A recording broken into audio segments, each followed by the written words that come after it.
I was looking for something to paint.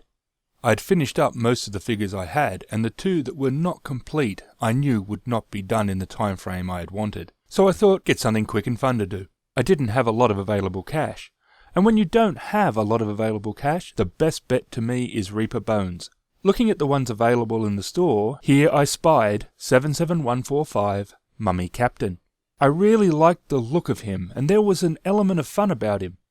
Not the kind of fun you'd take to a kid's birthday party, as he would try and kill everybody there, but he doesn't have the same kind of horror feel about him. He has that Sinbad the Sailor or the Mummy movie kind of atmosphere of dashing sword fights against the undead. That, though, proved a slight issue with the paint scheme.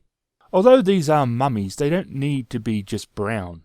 He is described as a captain, so with that in mind I added some colour, mainly a light blue tunic and some red for the metal pieces like on his helmet and selected armour plate. His swords were done with multiple layers. I went with a mix of golds, as when I looked for reference pics of various Egyptian tools and weapons, many were bronze. I thought this cool from a miniature point of view as it allowed for a different colour direction than the traditional silvers.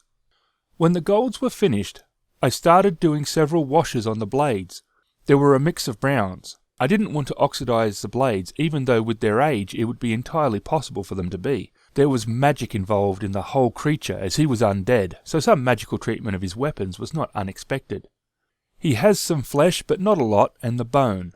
I used the same colours for both, but mixed them a little different. The main colour was Dusky Skin, which is a Reaper Master Series paint. After that, it was browns and greys. They were all Reapers, but any brand will work. After the base colours were down, I did a couple of washes and then dry brushed a light mix onto the upper areas. Dry brushing is an excellent way to highlight. On raised solid areas like muscles it can sometimes seem a little thick, so after doing it I softened it with several coats of a thin, dark brown wash. A lighter, off-white was dry brushed over the bone, and then a dark brown wash was applied all over the figure. Really the big thing on this particular figure was a lot of washes. The washes allowed the dirty seeped-in grime of being buried for centuries to be dominant.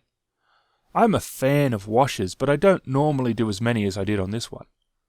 The last step for the figure was to use some dry pigment powders to just brush over him as he was in the ground, and it helps to give him a dusty look. I cut a lot of the base away and glued cork down onto a new base to elevate it. Then I glued the figure to the top and applied white glue before covering the base with sand and some greenery.